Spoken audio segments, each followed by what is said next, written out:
Are you focused solely on the numbers in your bank account or the balance of your retirement funds? Could you be missing the bigger picture? Today, we're exploring why true wealth goes beyond the dollars and the cents, and some of the stories and the quotes surprised even us. Hey, welcome to the Wealth Wisdom Financial Podcast. We love helping you not only reach your financial dreams, but your wealth in other areas of life, right? And so today is going to be all about that. So don't forget, hit that subscribe button, like and share. And the hope is in this episode, you grow not just in monetary wealth, but seeing how wealth is in so many other areas. In a world where chaos seems to reign supreme, where uncertainty lurks around every corner, and financial markets are now more unpredictable than ever, there's one place you can turn to find clarity and control. Welcome to the Wealth Wisdom Financial Podcast. Hey, I'm Brandon. And I'm Amanda. Join us as we dive deep in the world of personal and business finance to assist you in navigating through the chaos and building the financial future you deserve. We believe when conventional financial thinking doesn't get you where you want to go, you need wealth wisdom. So if you're ready to take control of your financial destiny, tune in to the Wealth Wisdom Financial Podcast. Because in a chaotic world, your money shouldn't be. Subscribe now and never miss an episode. Okay, welcome back, financial freedom seekers. Today, is that what you say, financial freedom seekers? Sure. Yeah. Today, we're diving into a topic that might just change your perspective on wealth. Yeah, when we talk about financial planning, a lot of times, most people immediately just think about their money in their bank account, right? Or the values of their retirement accounts. And that's, of course, we are talking in financial world, right? But here's the truth. Money is just one piece of the puzzle. True wealth encompasses much more. Like when we talk to clients, they're they're often surprised that we bring up other areas, and I'm asking about, their family life and other places. Yeah. So today we wanted to do an episode where we're going to go through 5 puzzle pieces that are part of building wealth. Never fear, next week we're going to come back to money and talk about building a financial ecosystem that aligns with rather than detracts from these 5 puzzle pieces we're talking about today. So I want to start this new theme for this month, October 2024. Our theme this month is virtue and kindness. And if we're going to talk about theme, we wanted to talk about that theme from this larger definition of wealth before we dig into the money puzzle pieces that complete the entire picture. So think of the 5 that we're sharing today as the outside pieces of the puzzle that your financial puzzle pieces need to fit inside and line up with. You know how when we're a puzzle family, we build puzzles. Our son loves to make put puzzles together. Yep. You start with the edges first, right? And then you build in the middle, unless it's like a weird puzzle or, like in a different shape or, something like that. So that's what we're doing today. We're starting with the outside edges of the puzzle. And then next we're going to come back and fill in the middle. Okay, so we got the 5 outside edges. Brandon, why don't you go with the first one? Well, before we go into that, I do want to share that we have a video that we did of defining wealth, and we'll drop that here. But we define in the what show notes. Wealth means. That's what here means. Yeah.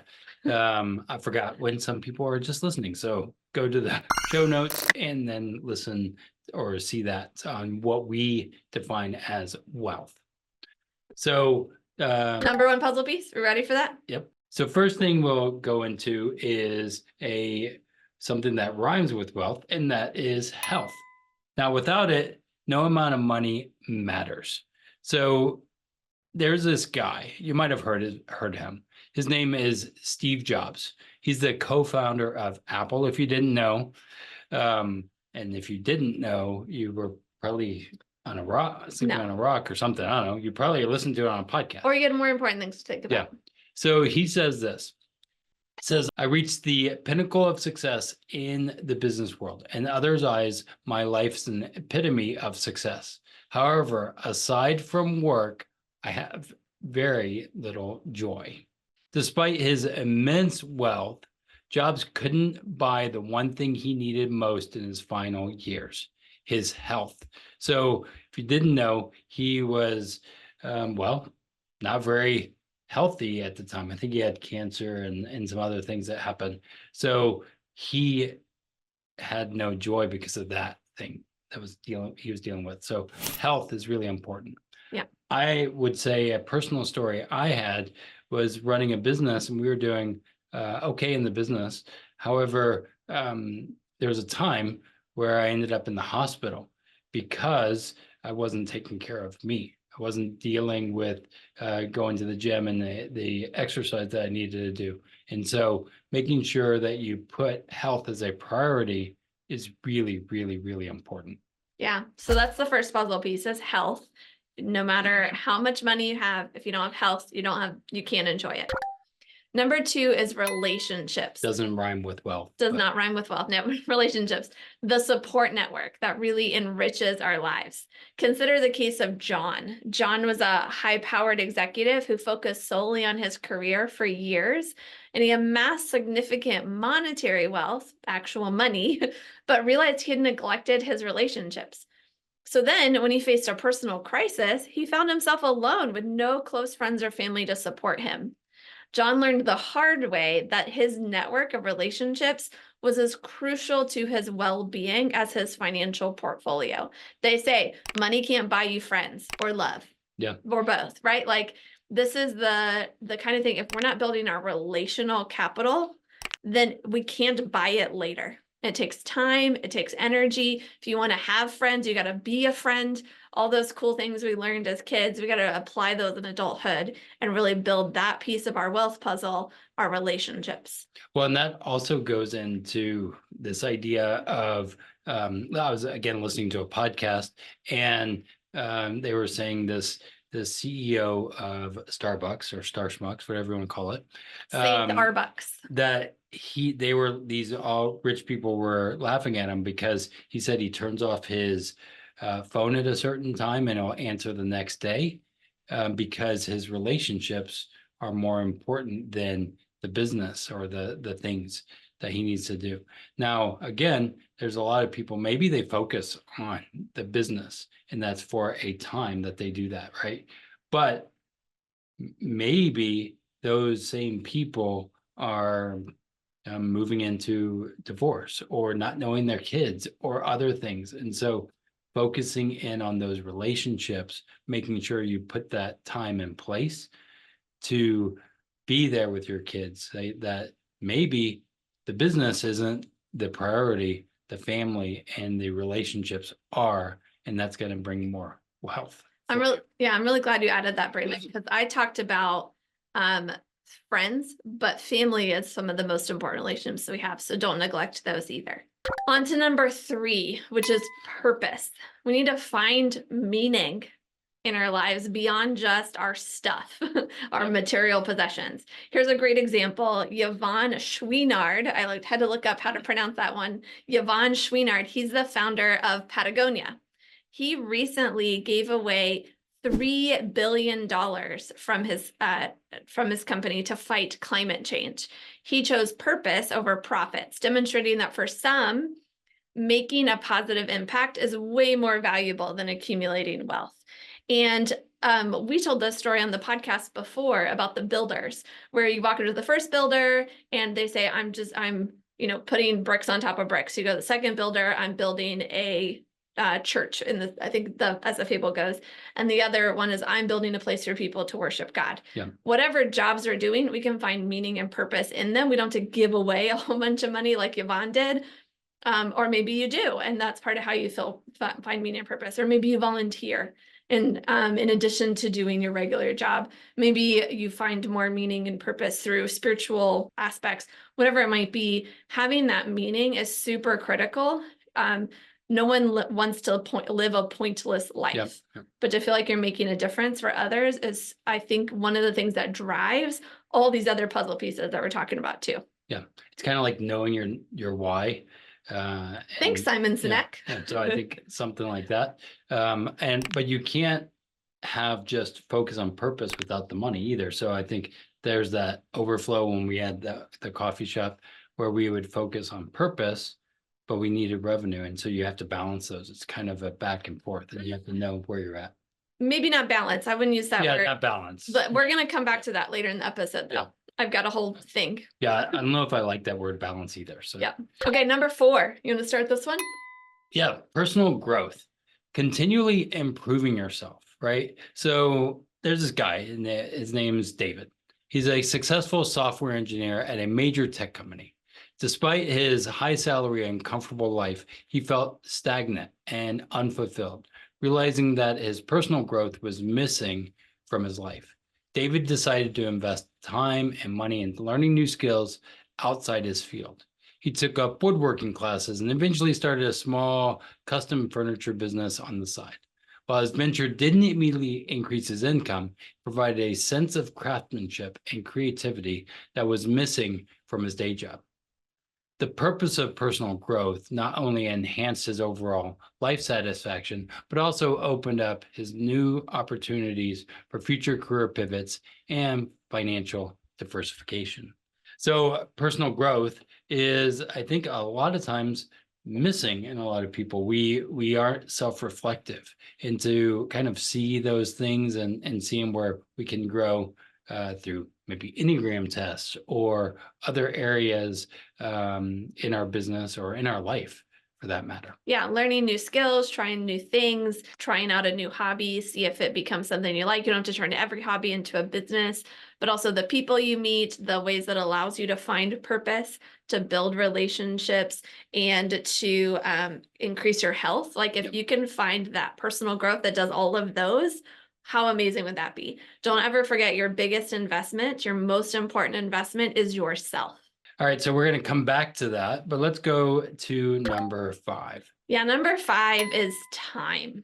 This is the most non-renewable resource we have.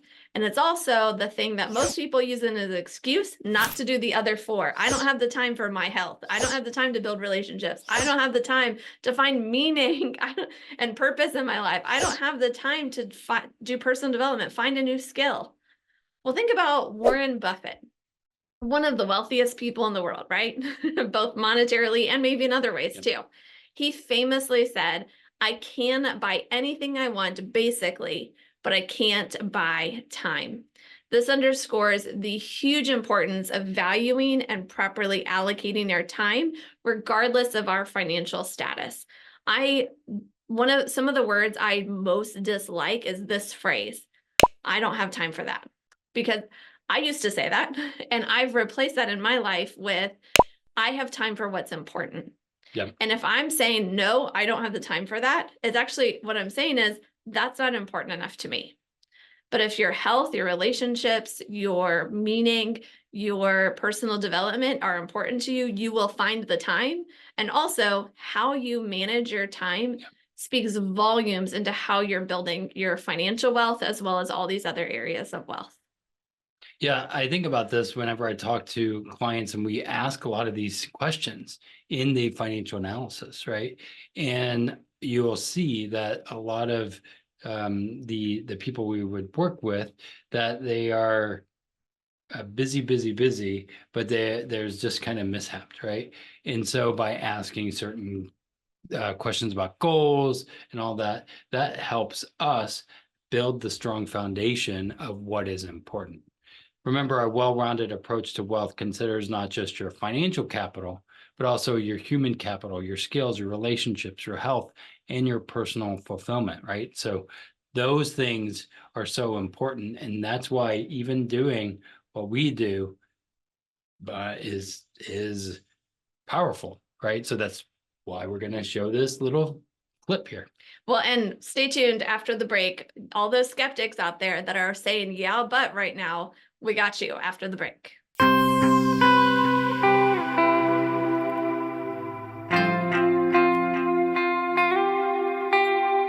Ready to take the next step towards securing your financial future?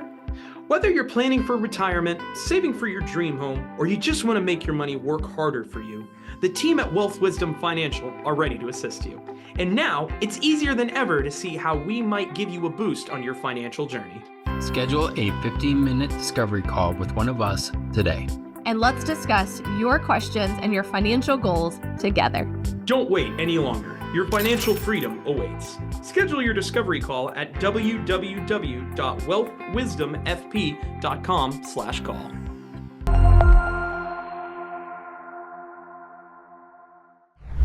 Okay, so now I know what some of you might be thinking, but I need money to support all those other things. I need money to find my meaning. I need money to do personal development. I need money to like even go out for dinner with friends or to do whatever, right? Go to buy a gym membership. You're not wrong. Money is important. It's a tool that can help you achieve so many goals, but it's not the end goal in itself. Consider this. A study of Princeton University found that emotional well-being rises with income, but only up to about $75,000 per year. After that, additional income doesn't significantly impact the day-to-day happiness.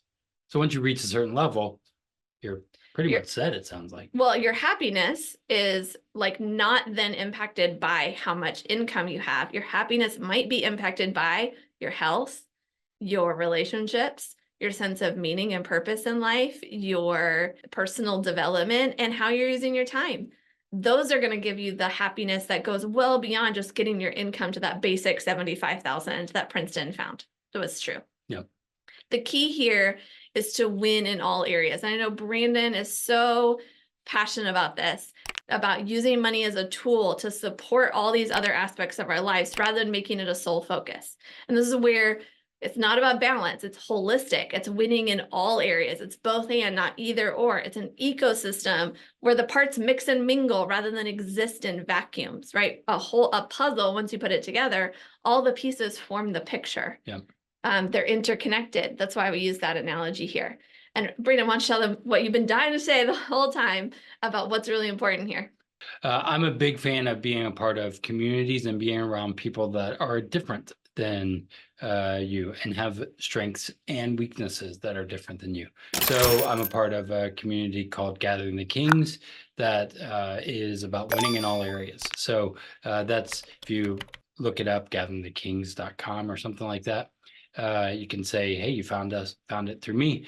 But it's not just about winning in my business life, but in my family life. There's a call for women, female leaders, or something like that. I'm not a part of it, apparently. And then there's He wasn't invited. Marriage calls. There is health in that area. And we also, that's one of the reasons that we have the Wealth Wisdom Financial Community. Now, we focus on the financial side because that will overflow into the other areas, but it's about building those relationships so that way we can move into those other areas more effectively. Yeah, so join the Wealth Wisdom Financial Community. You can find out more about how we're trying to help others and ourselves also win in all areas, not just with money. Okay, let's wrap this up. As you plan your financial future, which you are planning your financial future, right? Yeah. Okay. I hope so. Okay. Remember to take a holistic approach. Set financial goals, absolutely, but also set goals for your health, your relationships, your personal growth, and how you'll spend your time. True wealth is about creating a life that's rich in all aspects, not just financially. And actually, I kind of don't like that word rich because it denotes monetary wealth even more than just the word wealth does. You're going to be wealthy in all areas, not just with money. Yeah. And again, I think that if you are saying, well, I can't do this or that or whatever, maybe check yourself. Ask yourself, why are you putting those barriers in place? And then take some time. Use a piece of paper, write down our acronym still, set your sights, track your in and out, inspect your progress, look for 1% and live deliberately. And take this and say, how am I winning in, I don't know, health? How am I winning in relationships? And take that still method that we have. And if you want to use our book, you can use it for the financial side or all other areas as well. Yeah. So I have 2 extra resources for you other than 5 smooth stones right here. The first one, if you want to learn more about winning with your financial goals and making sure it wins with all the other aspects of your life, we've got a resource in the Wealth Wisdom Financial community just published today. It's called the Holistic Wealth Planner. And it'll walk you through how to do some of that with your health, your relationships, with your purpose, with personal development, and with time. And then we'll give you a couple other puzzle pieces that we think go around the outside of it too. So check that out. And then I didn't tell Brandon I was going to say this. He might make me cut this out of the final cut. Let's see. That time part is so critical. And there's so many like productivity gurus and things like that out there. I've done a lot of those things. I've gotten a lot of those productivity time things. And I really love this like last part of the year in dreaming and planning for the year to come, and then having different things in place for the year to come to make sure I have moments to plan, to reflect, to make sure I'm still for a little while and moving things forward. I'm thinking about putting together a little retreat for people who would want to do some dreaming about next year in this more holistic wealth kind of way. If I want to see if there's interest in it before I make it. It could be online or it might be in person here in Cincinnati, Ohio. If that's something that you would like to see, might be toward the end of 2024 or maybe even early 2025, just depending on what works for me and for the people that say they're interested. I want you to reach out to me. You can reach me at amanda@wealthwisdomfp.com. Just send me a quick email. Just say, I'm interested in your retreat. And then I'll touch base with you to let you know if I get enough people that seem to be interested, if we're going to do it or not. Because that time component impacts all these other areas too. And they say time is money. Yep. Money is time. Like these kind of things, we need to make sure they're playing well with each other, our time and our money. And when we're productive with our time, we'll be able to make more money and manage it well. If we're managing our money well, we can learn things about how to manage our time well too. Yep. It's called thinking time, right? So thinking time, I think it's important. So instead of binge watching, maybe do that paper and do the I guess we're gonna do a some kind of retreat or something. Yeah, well, if people are interested, again, you gotta reach out to me, let me know. Yeah, so thanks for joining us. Don't forget, hit that subscribe button and make sure you make time for yourself and in all areas so you can overflow and live long and profit. The topics presented in this podcast are for general information only and not for the purposes of providing legal, accounting, investment, or even productivity advice. On such matters, please consult a professional or go to a place where you can dig in, get into the details of your specific situation.